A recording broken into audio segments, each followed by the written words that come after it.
On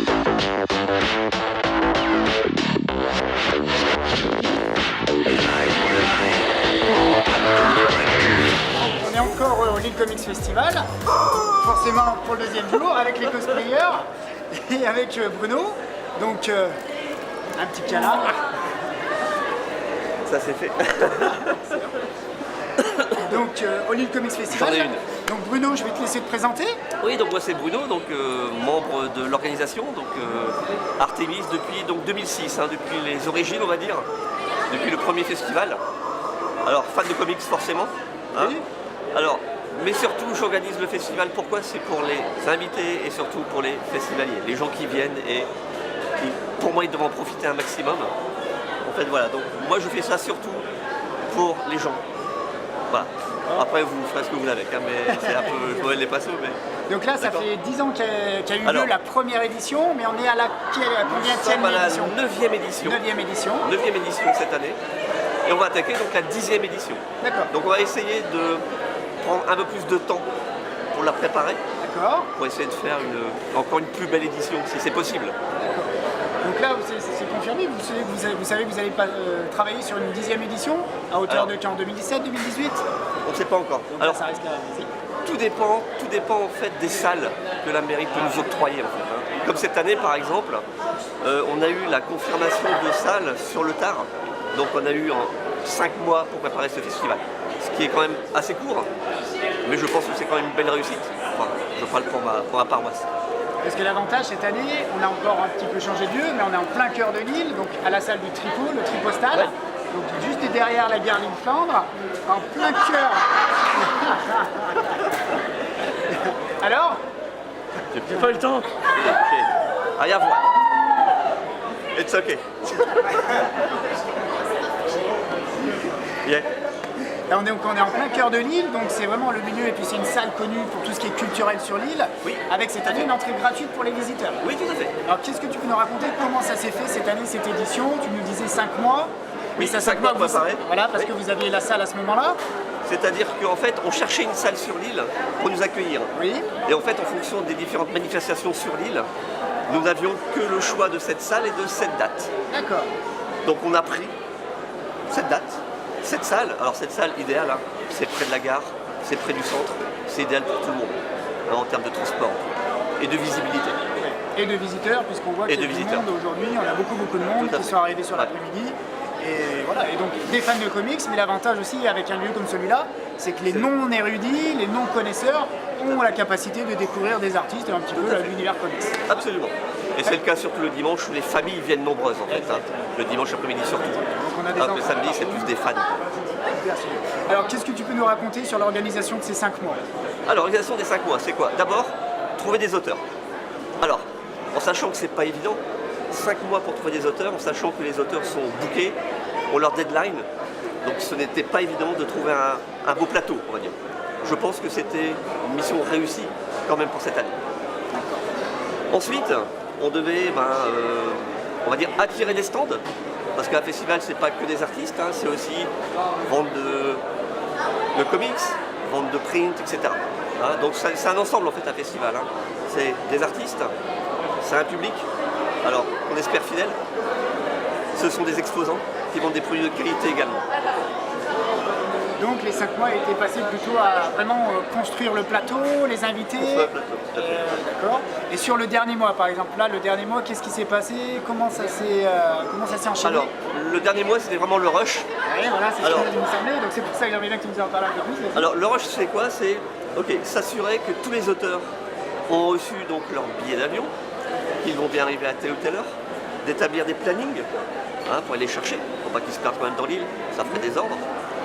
Voilà. Également faire les plannings des membres. Alors on est dans l'asso, nous sommes 14 membres et en tant que bénévole on est une quinzaine de bénévoles hein, qui nous aident beaucoup hein, à différents postes hein, de l'asso. Et donc il fallait faire le planning de toutes ces personnes pour que le festival se déroule le mieux possible en fait. Que tout soit transparent en tout cas pour tout le monde. Ça c'était le dernier mois. Et si on va aller plus loin, la semaine qui vient de s'écouler, c'était quoi? Alors, ça c'est perso, je t'ai pas pris, mais la semaine qui vient de s'écouler, c'est simplement, on vient d'avoir un dernier print à imprimer Donc ça c'est la veille du festival, hein. C'est toujours comme ça. Hein. Donc un print, c'est une illustration. Alors, c'est un dessin original en fait, fait par un artiste invité cette année, qui nous fait un dessin original et nous on en tire des tirs à part en fait. Hein. Donc je dirais à 100 original et exemplaires exclusif que vous pouvez revendre lors du festival. Voilà. Et en fait, nos fonds, c'est quoi? C'est la vente de litho, effectivement, de tickets de dédicace. Et on a un espace restauration également qui nous permet également de faire entrer des recettes pour pouvoir organiser de nouveaux Lille Ouais. Comics Festival avec des ambitions, comme tu disais à chaque fois, de toujours améliorer la formule qui fonctionne bien. Qui fonctionne bien. Depuis donc maintenant 10 ans, mais une bientôt une 10e édition. Tout à fait. Eh bien, super.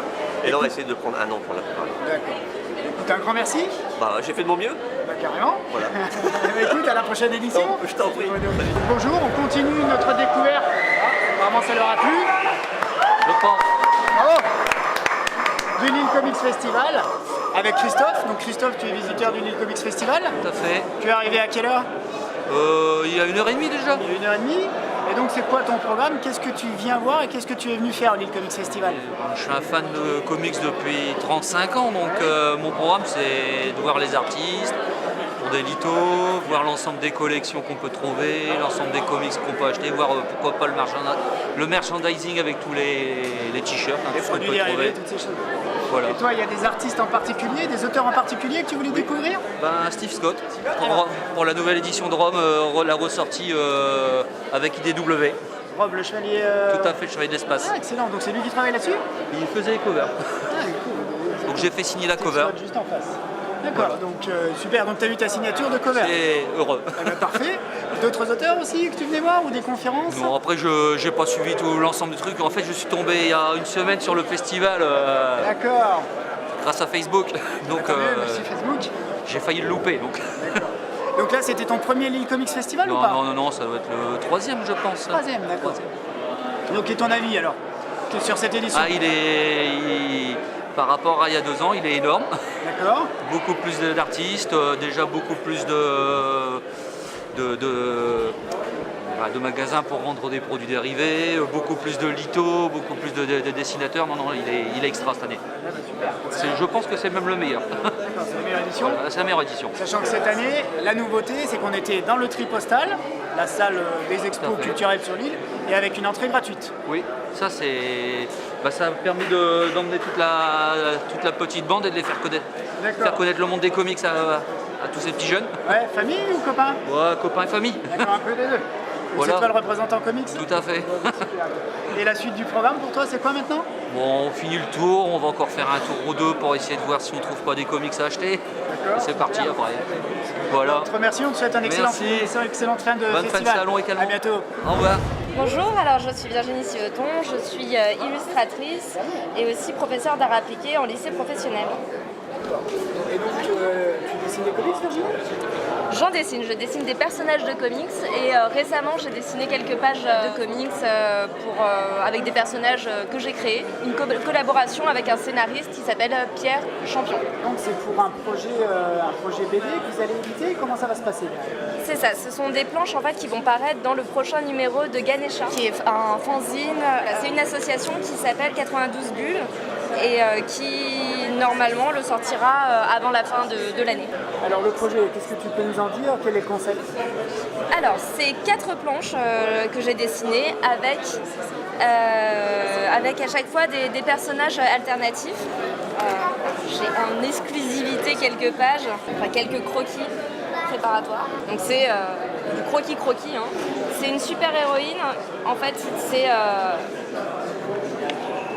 des univers alternatifs. Donc là, on a l'héroïne qui va combattre le méchant et la méchante qui va combattre le héros. Donc c'est une histoire en parallèle sur 2 univers, en mélangeant les univers de glace, d'éléments en fait, entre la glace et le feu. Exactement. Tout à fait. Ce serait une parution à horizon de quand et comment est-ce que ce serait édité ou imprimé? Alors c'est édité, donc c'est un fanzine, donc ce sera présent sur les festivals, en convention, etc. Je serai présente avec Ganesha qui n'en est pas à son premier numéro, donc on a hâte que ça continue. J'ai pas mal d'expositions en plus des salons. Effectivement, là, le prochain salon, ce sera la Fax, et il y a aussi des expositions. Donc là, on est en train de monter une exposition en collaboration avec une galerie sur Paris, qui est la galerie Gombert, qui est à côté des grands boulevards, avec mon voisin Bas Poirier et d'autres illustrateurs qui seront là au vernissage. On continue avec le Lille Comics Festival, toujours avec l'émission French Comics Force, pour vous faire connaître les comics, mais du côté artistes français. Et donc merci Alain Morisset d'être avec nous. Donc c'est Alain Morisset qui va se présenter très simplement. Très simplement, je ne suis pas français, je suis belge pour commencer, mais francophone en tout cas. Principalement auteur de bande dessinée franco-belge pendant à peu près 25 ans. Le plus connu, c'est Les Profs et puis Boulard, avec en fait comme background 85% de mes lectures qui sont du comics américain. Donc il y a un moment où j'ai eu envie de passer le pas et de voir si c'était possible de bosser pour le marché américain. Et donc aujourd'hui tu fais quoi? Et aujourd'hui je travaille sur une série qui s'appelle Harley Quinn et son gang de Harley pour DC Comics. Enfin je viens de la terminer et j'entame une nouvelle mini-série qui est encore secrète. D'accord, donc tu ne peux pas parler, tu peux pas aller les titres des personnages. Non, tout dépend de quand sort le webcomics. Bon, je peux glisser que c'est avec Garfénis. Voilà, ça c'est une grosse, voilà, c'est une exclue. Voilà. Et c'est pour DC. Donc, tu es un des rares auteurs franco-belges finalement à travailler pour les éditeurs américains. Là, tu as travaillé combien de temps pour DC Comics? DC, j'ai réalisé pour eux donc un numéro de Noël sur Harley, 6 numéros sur le gang, et j'ai aidé à terminer 2 ou 3 numéros, un numéro notamment de Harley's Little Black Book numéro 2, et j'ai travaillé sur le Robin Noir numéro 1 aussi. Voilà. Donc en temps réel, ça fait un an et demi de travail. Ouais, non, en fait, la convention de New York est dans une semaine, et donc il y a 2 ans que j'ai chopé le premier boulot. Tu seras à New York? Je serai à New York. Et donc des projets à venir après ces travaux pour DC, ou d'autres projets qui ne sont pas des projets comics? Le projet d'ici qui arrive là va prendre la majorité de mon temps pour les 8 prochains mois. Encore pour DC Comics. Encore pour DC, et je pense que je continuerai pour DC normalement. Ils semblent très contents, moi je suis très content de bosser avec eux. C'est du gagnant-gagnant. C'est très bien. Et au milieu de tout ça, je vais glisser la fin d'un 5e album Boulard pour le franco-belge, donc pour l'édition Bambou. Et puis je vais tirer pour un certain temps, je ne sais pas combien de temps, ma révérence sur le franco-belge. Et probablement, oui, donc, essayer de travailler tant que ça m'amuse et tant que ça leur plaît pour DC Comics. Et puis à un moment ou à un autre, probablement faire un creator own pour Image. Vraiment, ta propre création, tu as déjà une idée de... Non, c'est ce que j'aime dans la BD aussi, c'est les collaborations. Donc pour l'instant, je tâte du scénariste, on va dire. Ça s'est très bien passé avec Amanda Conner et Jimmy Palmiotti. Ça démarre très bien avec Garfénis. On verra les possibilités. Pour l'instant, c'est DC. Et donc tu ressens le succès du film Suicide Squad? Ça se ressent pour l'instant, ou toi tu étais avant tout ça et finalement tu n'as pas ressenti quelque chose de particulier par rapport à tout l'engouement qui est autour d'Harley Quinn? Je pense que la sortie d'un film comme Suicide Squad, qui a quand même eu un certain succès, a toujours une espèce d'influence sur le comics. Maintenant perso, je la ressens pas spécialement, si ce n'est que c'est clair que tous les regards se portent sur Harley aujourd'hui. Il suffit de voir les chiffres de vente. Ils ont relancé la série principale de Harley Quinn et elle a vendu plus de 400 000 exemplaires. Donc voilà, c'est le plus gros titre d'ici depuis très longtemps. Et ils annoncent même un film peut-être consacré entièrement à Harley Quinn. Très certainement, oui. Alors par exemple, toi qui as travaillé sur du Harley Quinn, est-ce que tu avais les infos concernant le film Suicide Squad? Comment ça se passe par exemple? Non, pas du tout. Non. D'abord, c'est vraiment des trucs en interne chez DC. Et ça m'intéresse pas particulièrement non plus. Mais de toute façon, je suis pas du tout dans le secret des dieux pour rien du tout. Donc, moi, je bosse sur une série, je suis auteur de BD. Scénario, tu fais ton dessin. Voilà, c'est ça.